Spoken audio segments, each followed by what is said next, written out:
Здравствуйте. Как дела? Hi, how are you? I just said that in Russian. This is Lana Lisa Williams, aka Survival Woman, and I survived a very long winter in Russia when I went there to teach English.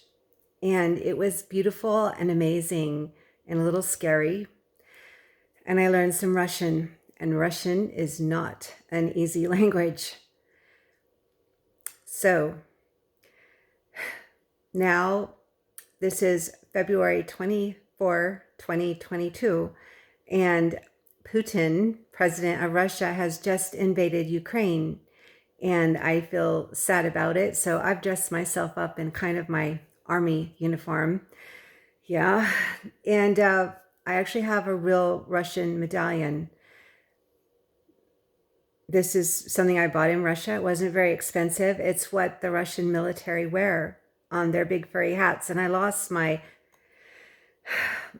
shapka, my Russian hat that's furry. I guess one of my students liked it and took it when I was doing show and tell one day. But this is what the Russian officers wear. And it represents, as you can see, it has two eagles, the famous two-headed eagle that represents Russia. Yep, two-headed eagle, dangerous. And Russia loves the color red, kind of like China does. Communism seems to have red in common. And I think it's a tragedy that Ukraine is being invaded right now by Russia. I flew from Moscow to Kiev in Ukraine on my way to teach English in Turkey, because actually I spent 6 very long cold months in Russia, and when the spring finally started arriving, I really wanted to be in Turkey where it's warmer and the food was way better and the people were more friendly. I was impressed by the friendliness of Russian women and kind of shocked by the coldness of Russian men. That's generally been my experience. I don't want to sound too biased. I'm sure there are lots of good Russian men, and some of the Russian women weren't so friendly. I've got a few things just to show you real quickly about Russia. Let me turn the camera around. Oh my gosh, this is so hard being a one-person show. Don't have a camera woman. Okay, so this is a Russian doll. You can see all my stuff in my room in the background. Oh yeah, there we go. And Russian women are beautiful and tall and thin, and they have the most amazing color coordinated fur hats and coats, like pink fur hats and pink fur coats, no kidding, light blue, whatever color, gold. They would all match, and boots, and because it's cold there.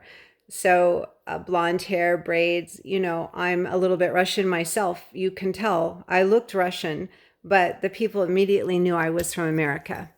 So another problem, another thing about Russia is they love alcohol. I saw on the Russian train from Samara, where I was living, to Moscow, which took like 18 hours on the fast train, I saw some Russian officers drunk in the morning. Yeah, in their uniforms. So alcohol is a problem. This is not a very strong alcohol. It's a very small amount of alcohol. It's not vodka, but I think the cover is pretty and the Russian words. Speaking of trains, so I went on Russian trains, and you can see a little Russian there. Imagine, being somewhere where everything is in Russian. For example, this train ticket, it's all in Russian. I mean, could you read that? It was difficult. They did not want to speak English there. This is me being the Russian princess, as it were, and all those words about me teaching English in Russian, and me looking, I don't know, kind of like a Russian princess. Yeah. What else can I show you? They have a lot of churches, and this is a beautiful little bracelet I bought. Can you see? With different saints and Jesus and Mary, wood. It's just really beautiful. Icons in the Russian Orthodox Church were amazing. Icons being beautiful portraits and painted with gold. I love this bracelet. It didn't cost much. And then eggs. Russians are kind of preoccupied with eggs. And you can, of course, see the famous eggs in Moscow, I guess, or St. Petersburg that are Fabergé, that are painted with real gold and delicate gems and all that. But this is a kind of cute one that I got as a gift when I first arrived in Russia, because egg represents Easter, resurrection, new life. And they are really keen on the resurrection. Good for them. And I have another egg shaped thing. This is actually, oh gosh, I can't get this right. It's like everything's backwards. This is something I saw at Red Square, the famous church, the cathedral there at Red Square. It's really beautiful, 3D egg thing. Yeah. It was laser imprinted. Russians are good with this sort of stuff. Is there anything else I want to show you? I was in Samara. Yep. I guess that's it. Oh, one more thing. Russians are big on the color red, and they love the resurrection of Jesus. And this is from a Russian Easter celebration where they have a samovar, which is the big hot water thing, and chai, which is tea. Interesting that samovar and chai mean big water thing, and tea in other languages like Turkish and so on, and eggs. They have eggs, and then they have these two letters representing Christos Vazaries. Yeah, I know. You never guess that from what looks like an X and a B, but it's actually Christos Vazaries. The B is pronounced like a V, and that X is like a H. Christos Vazaries. Yep, that means Christ is risen. He's risen indeed. And I'll show you the bottom of it. It's got another Christos Vazaries on the cake. So they have like Lent, and they're not allowed to eat cake. And then they have cakes for Easter, and little breads. I had these breads, little breads that they're not sweet. They're like unsweet donuts, kind of like pretzels, but round. So Russia. Yeah, I lost my little Russian. Oh, here it is. Russian medal. I liked the Russian language, and yeah, it's difficult because they have a whole other alphabet.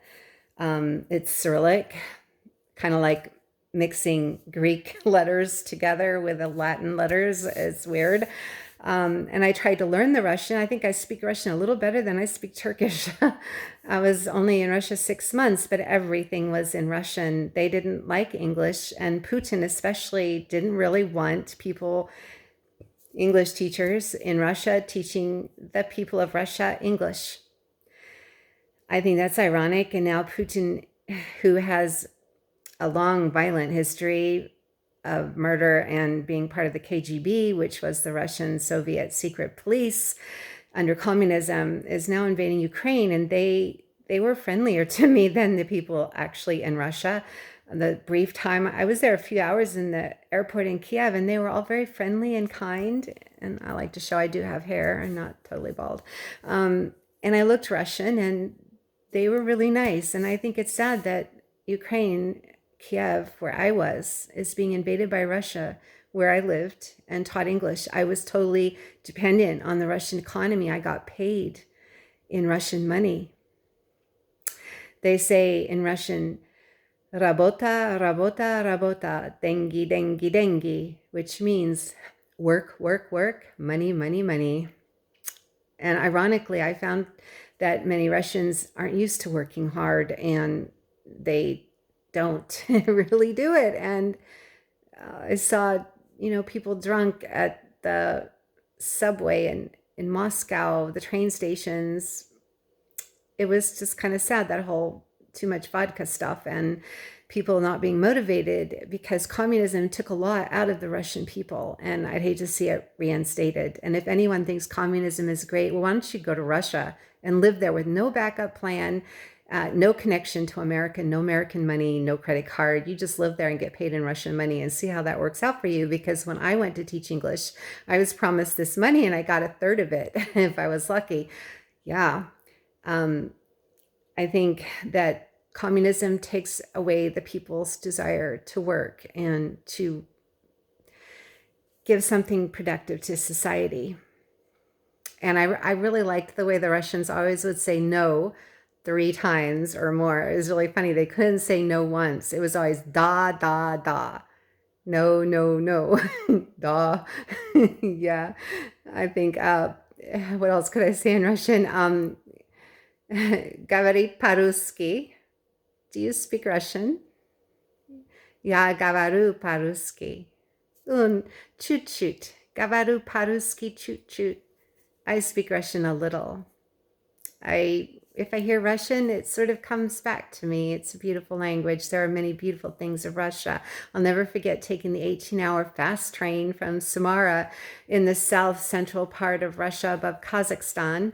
And for a while, I was even on the Kazakhstan train with the Kazakhstan people, and they were pretty riotous. And they had the samovar, big hot water deliver machine, and they have the chai, the tea in cups. You get as much tea as you can drink, and they're passing around, some of that alcohol I showed you, and you're in a wagon with 50 other people in their bunk beds, and oh my gosh, it was interesting. And the 18-hour train ride in the middle of winter, I would take just because I was bored and lonely. I had to have something to do, and I would look out across the fields of Russian snow and ice, and the river in Samara, which was in the summer a mile across and so deep and wide that tankers would transverse it, float on it, full of oil. It would freeze in the winter so hard that you could drive a truck across it. And I walked across the river at Samara, and it was amazing that you could do that, walk across it, or take a snowmobile across it. And I think it was a beautiful place. And when the snow would fall, fresh snow, it was like diamonds falling from the sky. So in a way, I love Russia. I love my Russian heritage. I have a little, I'm not hugely Russian. I'm mostly Irish. You can tell I'm Irish. Yeah? I'm mostly Irish and English and Dutch. Yeah, but I do have some Russian in me. But they knew the minute they looked at me, even if I didn't open my mouth, they knew I was American. Yeah, so God help Ukraine, Kiev, those people.